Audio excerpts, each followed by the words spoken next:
Merry Christmas. How we doing? Merry Christmas, Mark. All right.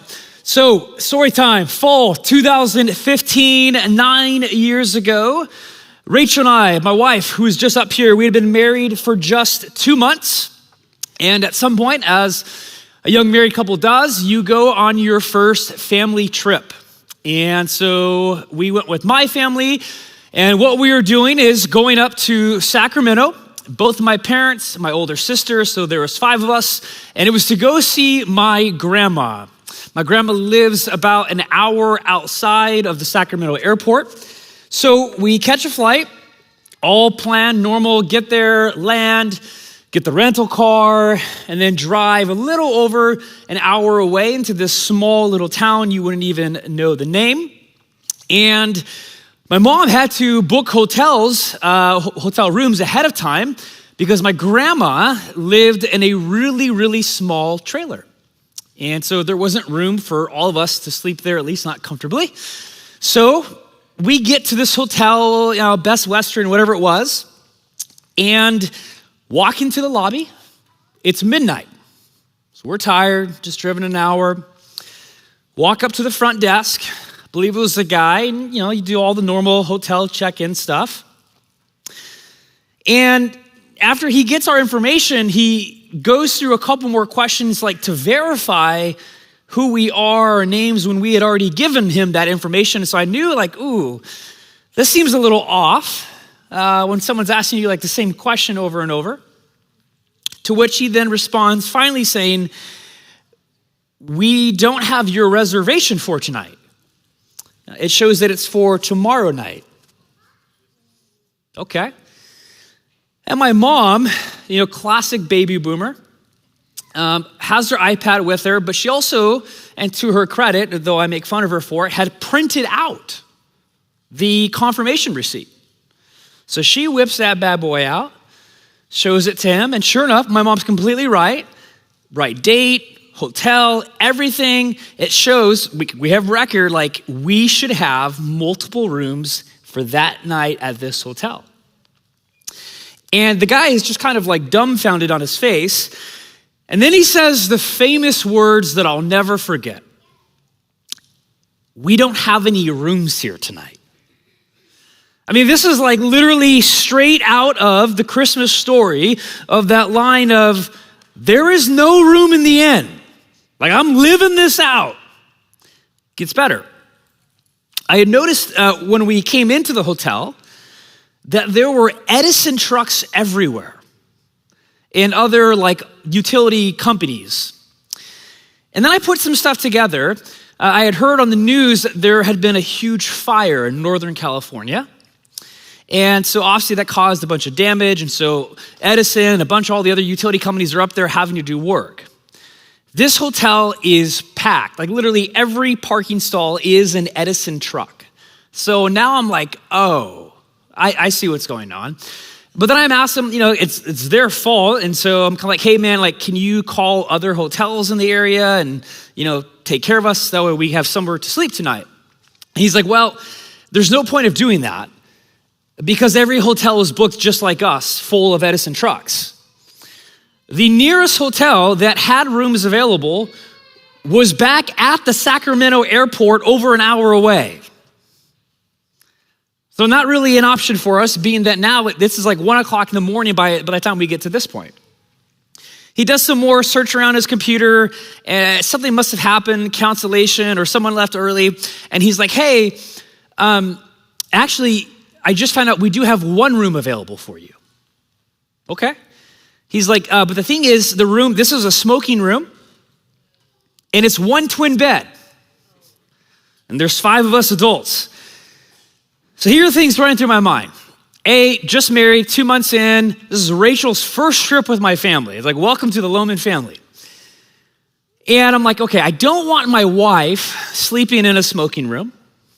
I don't want my parents sleeping in a smoking room. So I guess my older sister and I, we can bite the bullet and we'll sleep together on the twin bed and inhale secondhand smoke. We'll take it for the team. Okay. So then Rachel and then my parents go back to my grandma's small trailer. And I told you it was small. My dad sleeps on the couch. And my grandma happened to have another small twin bed, but this was a small twin bed that didn't have a leg on it. So it's positioned like this.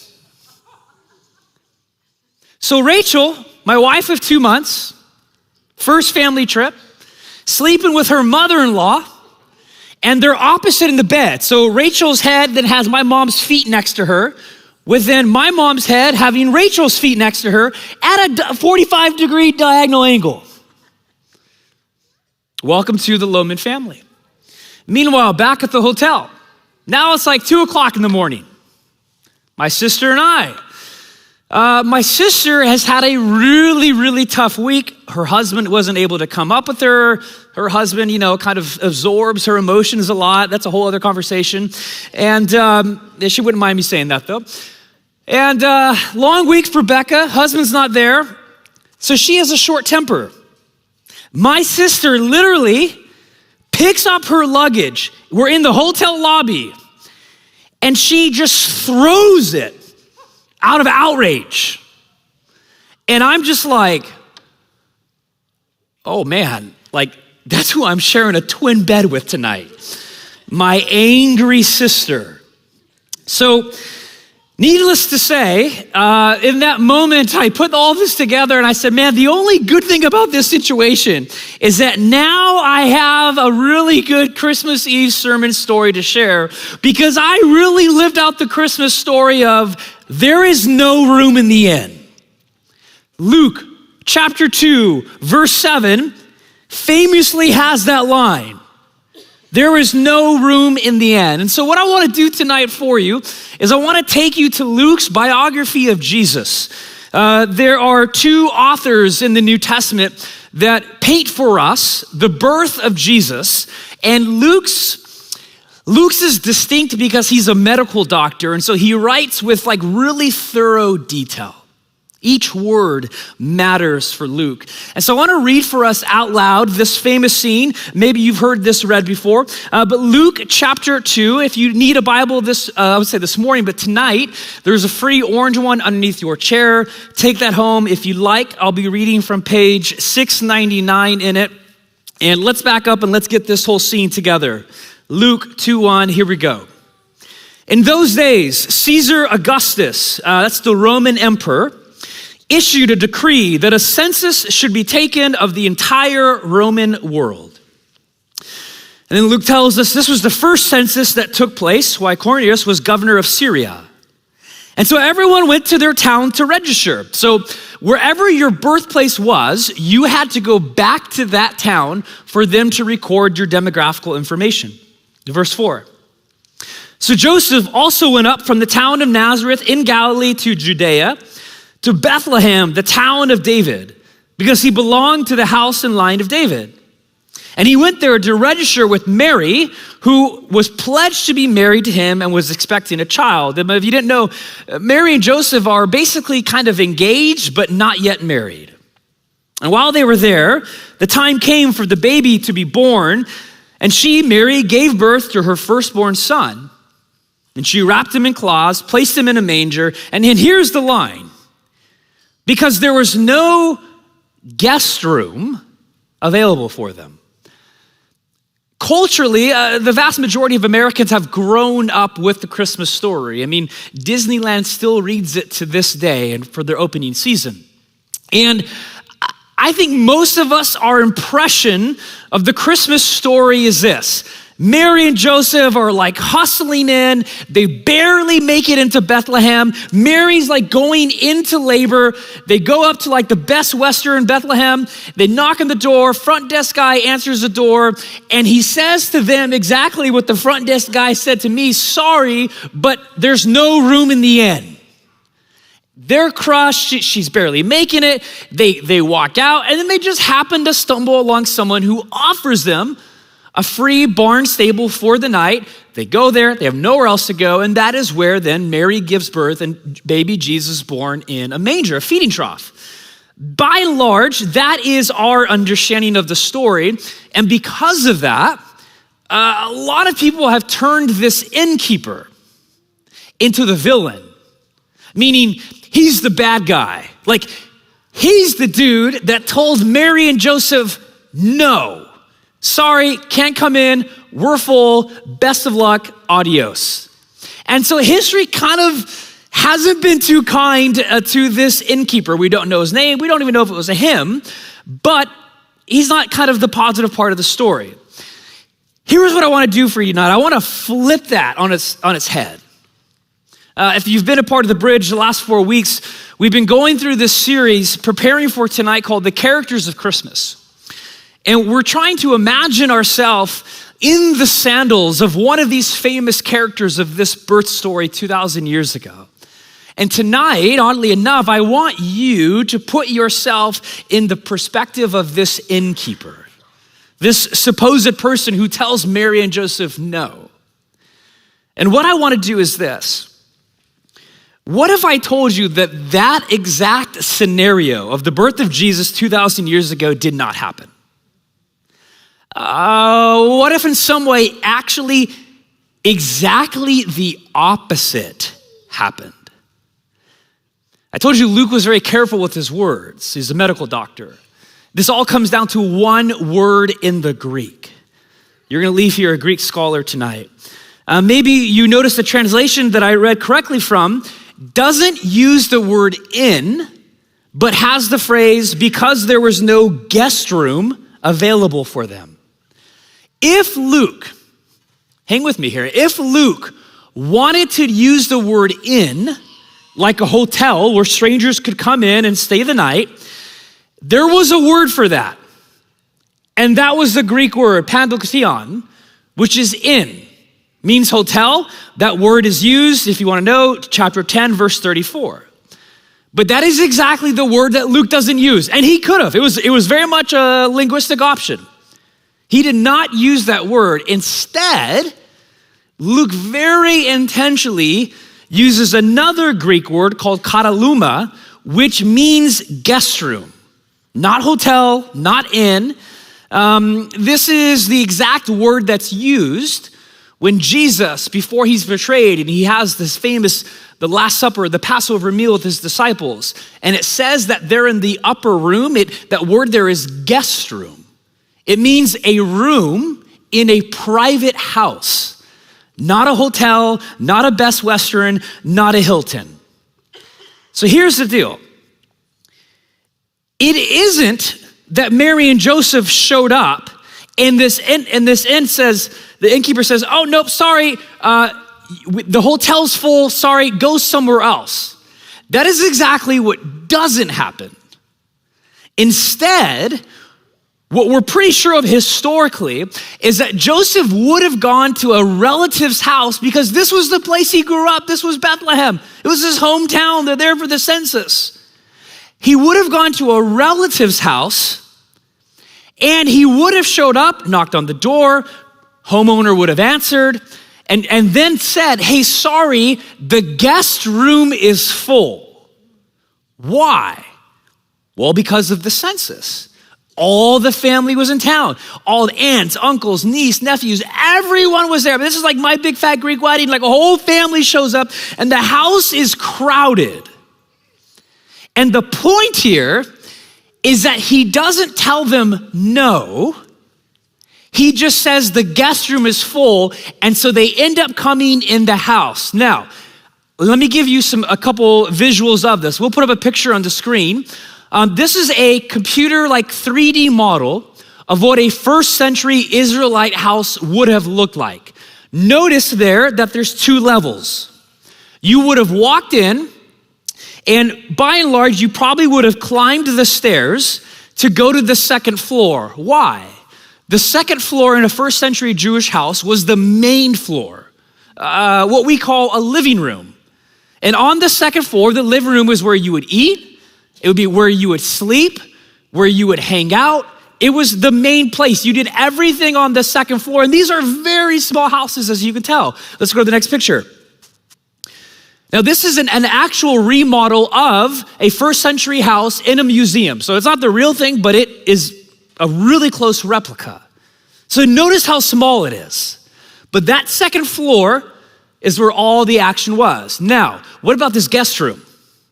The guest room would have been in one of two places. A, on the second floor, they would have added like another side to it, or they would have built the guest room on the roof, on top of the second floor. So when this famous innkeeper says, there is no room in the guest room, he's talking about the second floor or a room on top of it. Now you're wondering, okay, well, what about the first floor? And this is where the story's going. The first floor of a first century Jewish house was where the animals stayed. And here's why. Middle East, it's cold at night. Now, they don't have central heaters like we do. So they would take their animals that were kept outside and they would bring them inside during the night because the warmth of the animals would rise and work as a natural furnace for the house. So they brought their animals into the first floor for body warmth, and also for a second reason, they didn't want them stolen. So there were robbers, thieves. I mean, animals were the most valuable thing in the first century. And so you would bring them in so that they would not be stolen. So on the first floor is where all the animals would be at night. This is where baby Jesus was born, because the guest room was full. So here's the real scene.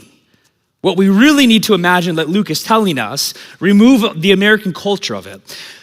Mary and Joseph come into Bethlehem. They're already there. She probably hasn't started labor yet. They go to Joseph's uncles, someone that he knows, knock on the door.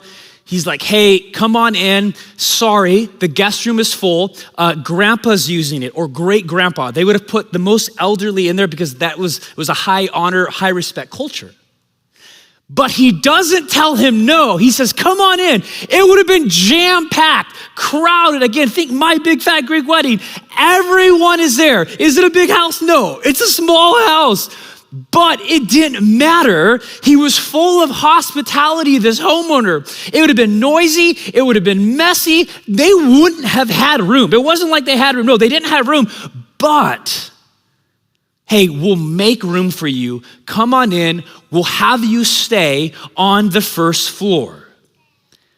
And the point here is that the innkeeper is always classified as this person who says no to Joseph, and is actually exactly the opposite. He says the guest room is full, but come on in. We'll put you up in the first floor. He actually displays hospitality. And the other thing you got to know is that he actually took a huge social risk. Because in that world, the fact that Mary and Joseph were not yet married, but she was giving birth, was a huge social taboo. She could have been stoned. And so for him to have Mary and Joseph in his house was not a good thing. His reputation could have been shot. He took a huge social risk for this. So rather than Jesus being in a lonely, isolated stable, the point is he was actually born in a very normal, crowded, messy, chaotic house. And now what I want you to do is to put yourself in the sandals of that homeowner. Can you imagine if he did not make room for Mary and Joseph? If he had said no, he would have missed out on the Christmas miracle altogether. It honestly would have been probably the biggest regret of his life. But he said yes, and he made room even when it wasn't comfortable. Here's the question that I have for you tonight. As you put yourself in the sandals of that house owner, the question is, will you let Jesus into your crowded life?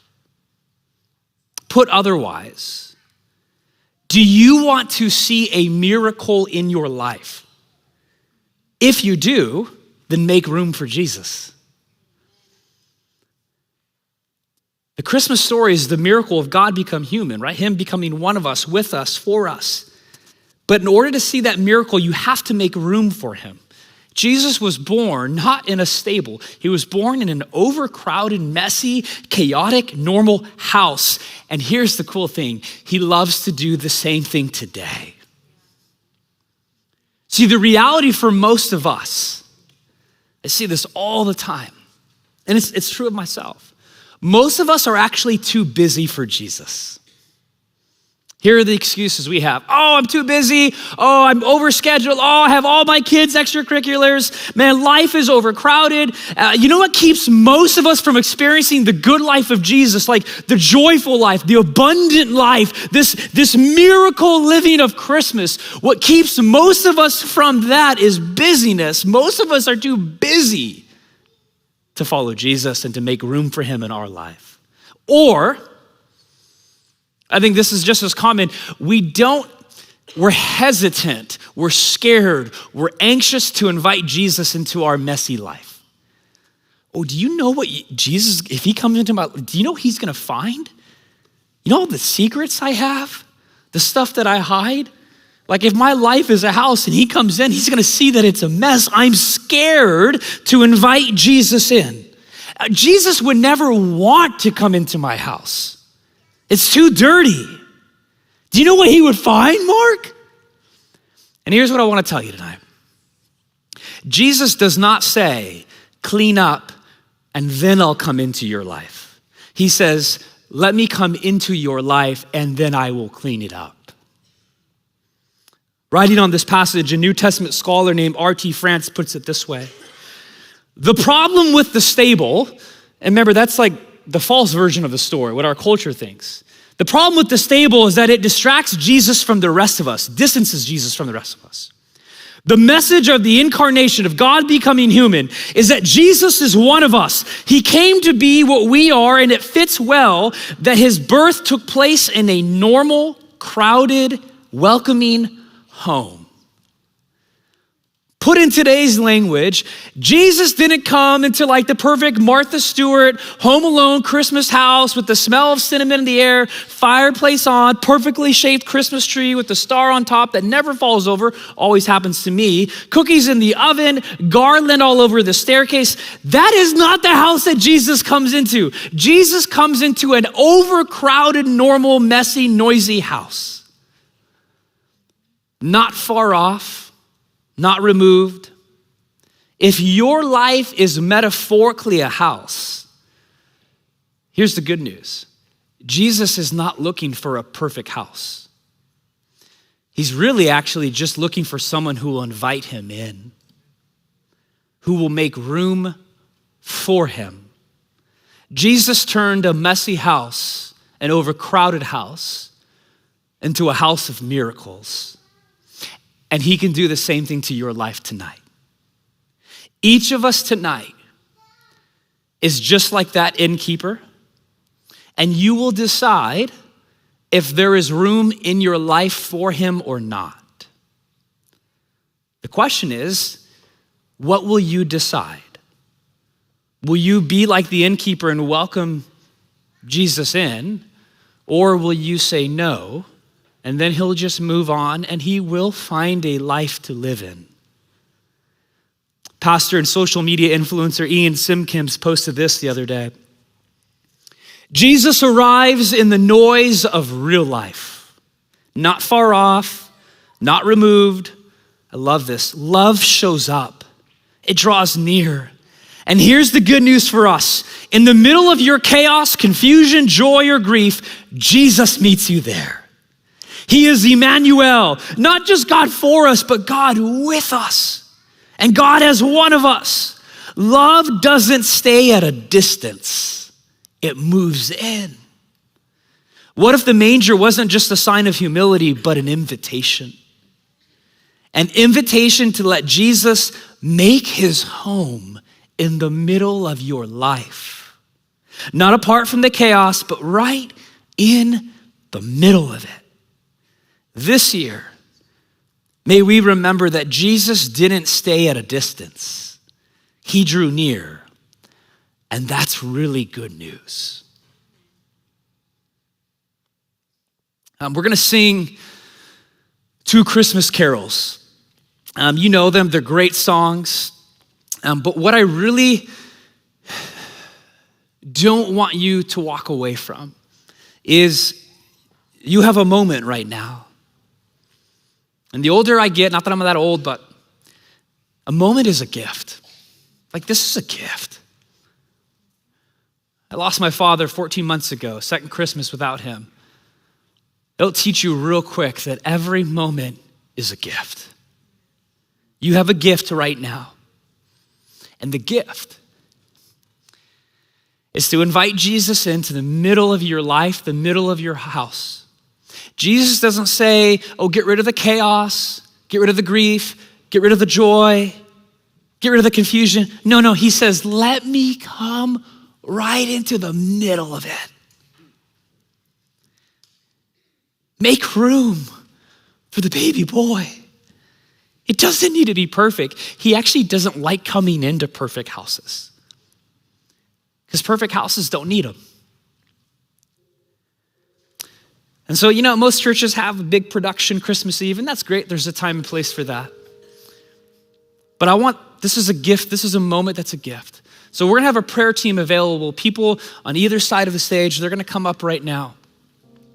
And for some of you, you feel something bubbling up within you. We would say that might be the Spirit of God.